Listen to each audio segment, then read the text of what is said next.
গণভোটের মধ্য দিয়ে জুলাই জাতীয় সনদের ভিত্তিতে সংবিধানের মৌলিক সংস্কার করার জন্য আগামী সংসদকে সেই ক্ষমতা অর্পণ করা, এটাকে কনস্টিটিউয়েন্ট পাওয়ার হিসেবে দেওয়া, যাতে করে কোনো পরবর্তীকালে আদালত কর্তৃক চ্যালেঞ্জ না হয়। এই দুটো বিষয়, অর্থাৎ গণভোটের পারপাসটা কি, গণভোটের মধ্যে দিয়ে সংবিধান বদলে যাচ্ছে না, কিন্তু সংবিধান জনগণ একভাবে অনুমোদন দিচ্ছেন পরিবর্তন করার বিষয়ে, যদি তারা হ্যাঁ ভোট দেন। অন্যদিকে সংসদকে একটা ক্ষমতা দিচ্ছেন যে এই সংসদ এই পরিবর্তনগুলো করতে পারবে, যেটা একটা টেকসই পরিবর্তন হবে। ফলে একটা ঐকমত্যের জায়গায় কিন্তু আমরা এসেছিলাম। এখন এই গণভোটের আদেশটা কি হবে, এবং একটা বিষয় ছিল যে গণভোট কি আগে হবে না পরে হবে। দুটো প্রস্তাবই ছিল, জাতীয় নির্বাচনের আগে হতে পারে, আবার একই দিনে হতে পারে। আমরা জাতীয় নির্বাচনের দিনে গণভোটের বিষয়টি সবসময় সমর্থন করেছি, শ্রেয়তর মনে করেছি। কারণ হচ্ছে অনেকগুলো বিষয় ছিল, তার মধ্যে ভোটার টার্ন আউট, সময় যতটুকু আছে তার মধ্যে গণভোট আয়োজনের যে প্রস্তুতিগত সমস্যা, এই সব কিছু মিলিয়ে, এবং সবচেয়ে বড় কথা হচ্ছে যে গণভোট আগে কিংবা একই দিনে হোক, রাজনৈতিকভাবে তাৎপর্য দিক থেকে কোনো পার্থক্য হচ্ছে না। যে দুটি প্রশ্ন গণভোটের মধ্যে দিয়ে আমরা অর্জন করতে চাচ্ছি, সেটা আগে হলেও যা হবে, একই দিনে হলেও তা হবে। ফলে ভোটার টার্ন আউট, খরচ এবং প্রস্তুতি সবকিছু বিবেচনায় একই দিনে করাটাই আমরা শ্রেয়তর মনে করেছি। আর এই প্রসঙ্গ নিয়ে এই আগে পরের কিছুটা পার্থক্য, আগে কিংবা একই দিনে করার কিছুটা পার্থক্য সত্ত্বেও আরেকটা বিষয় নিয়ে কিছুটা বলতে পারেন যে কোনো সুনির্দিষ্ট সিদ্ধান্ত আমরা নিতে পারিনি। সেটা ঐকমত্য কমিশন কিংবা সরকারের হাতেই কার্যত ছিল যে তারা এই বিষয়ে একটা সিদ্ধান্ত গ্রহণ করবে। সেটা হচ্ছে যে গণভোট কোন কিসের ভিত্তিতে হবে, এটা কি একটা অধ্যাদেশ হবে না আদেশ হবে, কারা দেবেন, এই প্রশ্নটা ছিল একটা কিছুটা গ্রে জায়গা। এইটা ঐকমত্য কমিশন আলাপ আলোচনা করে ঠিক করবেন বলে আরো 15 দিন সময় বাড়ানো হয়েছিল, অর্থাৎ 31শে অক্টোবর পর্যন্ত সময় নেওয়া হয়েছিল। এই জিনিসটা তার মধ্যেই কিন্তু 17 তারিখে আমরা জুলাই জাতীয় সনদ সই করেছি, যেখানে ঐকমত্যের অংশ, নোট অফ ডিসেন্টের অংশ এবং নোট অফ ডিসেন্ট কিভাবে বাস্তবায়িত হবে তার ব্যাপারে নোট দেওয়া আছে। এখন যখন ঐকমত্য কমিশন জুলাই জাতীয় সনদ বাস্তবায়নের একটা আদেশ কি রকম হবে সে বিষয়ে তারা তাদের বক্তব্য সরকারের কাছে দিলেন, সেখানে আমরা দেখলাম যে তারা আসলে জুলাই জাতীয় সনদের নোট অফ ডিসেন্ট অংশটা বাদ দিয়ে দিয়েছেন। এর ফলে একটা বড় সংকটের জায়গা তৈরি হয়েছে। যারা নোট অফ ডিসেন্ট দিয়েছিলেন তারা এই গণভোটে, অর্থাৎ হ্যাঁ নাতে কোথায় ভোট দিবেন? তারা তো এই সবগুলোর সাথে একমত নন। গণতন্ত্র মঞ্চের দিক থেকে আমরা জুলাই জাতীয় সনদের প্রায় বেশিরভাগ প্রস্তাবের সাথে একমত হয়েছে। আমাদের দিক থেকে কিন্তু জুলাই জাতীয় সনদের সাথে বড় আকারে কোনো আপত্তি নেই। গণতন্ত্র মঞ্চের কয়েকটি দল আহ্বান করেছিল যে এই যে আমরা সংসদকে ক্ষমতা দিচ্ছি, এটা এই হিসেবে এটা আসলে সংবিধান সংস্কার পরিষদ হওয়া দরকার, সেটাও তারা প্রস্তাব করেছেন।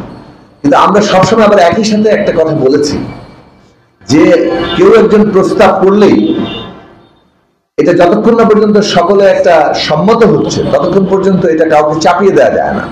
ফলে আমাদের প্রস্তাব যতই গৃহীত হোক, এটা সকলে সম্মত হচ্ছে কিনা, সর্বসম্মত হচ্ছে কিনা, কিংবা অধিকাংশের জায়গাতে আমরা দাঁড়াতে পারছি কিনা, সেইটার বিষয়ে গুরুত্বপূর্ণ। সেই দিক থেকে প্রত্যেকের গণতান্ত্রিক অধিকারের ব্যাপারে আমরা সচেতন থেকেছি এবং যথাসম্ভব ঐকমত্যের ভিত্তিতে আমরা একটা জায়গায় পৌঁছতে চেয়েছি। সংখ্যাগরিষ্ঠতা দিয়ে এইটা কোনোভাবে নির্ধারণ করার কোনো পদ্ধতি তৈরি করা হয়নি। পদ্ধতি ছিল ন্যূনতম জাতীয় ঐকমত্য, এবং সেই ক্ষেত্রে এটার মীমাংসা যদি আমরা করতে না পারি, নির্বাচনে যাবে, জনগণ ভোট দিয়ে ঠিক করবে, কারণ জনগণের হাতেই সবচেয়ে সমস্ত ক্ষমতা থাকে এবং জনগণই ক্ষমতার কেন্দ্র। সেই জায়গা থেকে পুরো ব্যাপারটাকে আমরা দেখেছি এবং পদ্ধতি হিসেবে আমরা বলেছি যে প্যাকেজ যাবে ঐকমত্য, নোট অফ ডিসেন্ট বাস্তবায়নের পদ্ধতি, যেভাবে জুলাই জাতীয় সনদ তৈরি হয়েছে সেইটা ভিত্তিতে জনগণ হ্যাঁ না বলবেন। কিন্তু সেই অংশ পরিবর্তন হওয়ার ফলে একটা রাজনৈতিক সংকট দেখা দিয়েছে এবং গণভোট আসলে কোন দল কিভাবে অবস্থান নেবে সেটাই সংকটের জায়গা তৈরি হয়ে গেছে। আমরা মনে করি যে এটা তৈরির ক্ষেত্রে ঐকমত্য কমিশন এবং সরকারের দায় বেশি। ঐকমত্য কমিশনের সভাপতি বর্তমান অন্তর্বর্তীকালীন সরকারের প্রধান উপদেষ্টা প্রফেসর ডক্টর মোহাম্মদ ইউনূস, তিনি নিজেও সই করেছেন। কাজে পুরো জিনিসটার মধ্যে একটা সরকারের দিক থেকে এটাও আলোচিত হচ্ছে বিভিন্ন মহলে যে কয়েকটি কিংবা দু একটি দলকে প্রাধান্য দিতে গিয়ে তারা এইরকম একটি সংকট সৃষ্টি করছেন, এবং সে কারণে আমরা মনে করি যে সরকারেরই দায় আছে এই সংকট সৃষ্টি করছে।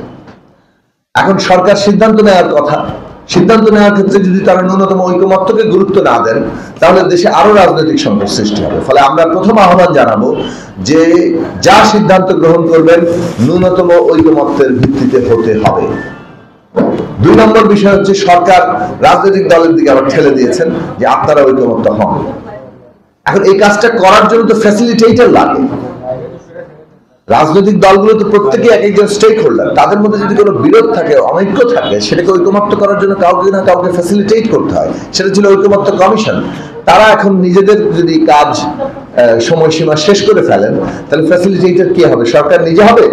সরকার তো এখনো সেই ফ্যাসিলিটেটরের ভূমিকার জায়গায় তারা থাকছেন না। ফলে 7 দিন সময় দিয়ে তারা বলে দিয়েছেন যে আপনারা নিজেরা ঠিক করে ফেলেন। এইটা আমরা মনে করি খুব দায়িত্বশীল কাজ না। কিন্তু গণতন্ত্র মঞ্চ এটা ইতিমধ্যে বলা হয়েছে যে যেহেতু আগেও গণতন্ত্র মঞ্চ ঐক্যমত্য তৈরির জন্য আগে আলোচনা করেছে, এখনো আমরা সেই 7 দিন আমরা সর্বাত্মকভাবে চেষ্টা করব যাতে ন্যূনতম জাতীয় ঐক্যমত্যের ভিত্তিতে হয়। কারণ গণতন্ত্র মঞ্চ 5ই আগস্টের পর থেকে একটা কথা পরিষ্কার করে বলে আসছে যে গণতান্ত্রিক উত্তরণে যেহেতু এটা একটা সম্মিলিত অভ্যুত্থান ছিল, আমাদের শহীদের রক্তের ঋণের উপর যদি আমরা শ্রদ্ধাশীল থাকি, তাদের আকাঙ্ক্ষাকে আমরা বাস্তবায়ন করতে চাই, তাহলে সকলে মিলে ন্যূনতম জাতীয় ঐক্যমত্যের ভিত্তিতে গণতান্ত্রিক উত্তরণটা ঘটাতে হবে। না হলে সংঘাত সৃষ্টি হবে, সেখানে এমন জায়গা তৈরি হবে যেখান থেকে ফ্যাসিস্টরা আবার নানা ধরনের স্যাবোটাজ করতে পারে, পুরো বিষয়টাকেই একটা বিপর্যয়ের দিকে নিয়ে যেতে পারে। তাদের দেশি বিদেশি মিত্ররা আছে। কাজে সব মিলিয়ে বাংলাদেশের গণতান্ত্রিক উত্তরণে ন্যূনতম জাতীয় ঐক্যমত্য দরকার বিচার, সংস্কার, নির্বাচনের পথরেখাকে সফল করতে, এবং সেটার ব্যাপারে গণতন্ত্র মঞ্চ তাদের সর্বোচ্চ দায়িত্বশীলতা, আন্তরিকতা, দেশের প্রতি দায়িত্ব এবং জাতীয় স্বার্থকে গুরুত্ব দিয়েছে। সেই জায়গা থেকে আমরা এখন আবারও আমাদের দায়িত্ব আমরা পালন করব। আমরা সকল রাজনৈতিক দলের প্রতি আহ্বান জানাই যে রাজনৈতিক দলগুলোকে কিন্তু দেশ পরিচালনার কাজটা করতে হবে। রাজনৈতিক দলগুলো যদি ব্যর্থ প্রমাণিত হয় সেটা বাংলাদেশের জন্য বিপজ্জনক হবে, এবং এখানে বহু দিন ধরে আমরা দেখেছি নানান মহল রাজনৈতিক দলগুলোকে ব্যর্থ প্রমাণ করার চেষ্টা করেছে। কাজে আজকে বাংলাদেশে রাজনৈতিক দলগুলোকে একটা পথ তৈরি করতে হবে যারা তাদের এই দেশকে এবং দেশের জনগণকে নেতৃত্ব দিতে সক্ষম, সেটার প্রমাণ রাখার একটা বড় দায়িত্ব আছে রাজনৈতিক দলগুলোর উপর বর্তেছে। কাজে সেই দিক থেকে আমরা মনে করি আমরা সকলেই উদ্যোগ নিব, পারস্পরিক আলোচনা করব এবং অতি দ্রুত একটা সমাধান এবং একটা ঐক্যমত্যে পৌঁছাবো। সেক্ষেত্রে গণমাধ্যম আমাদের সহযোগিতা করবে সেই আশা রেখে আমাদের আজকের কথা এখানে শেষ করছি। নিরপেক্ষ, সত্য প্রকাশে আপোষহীন।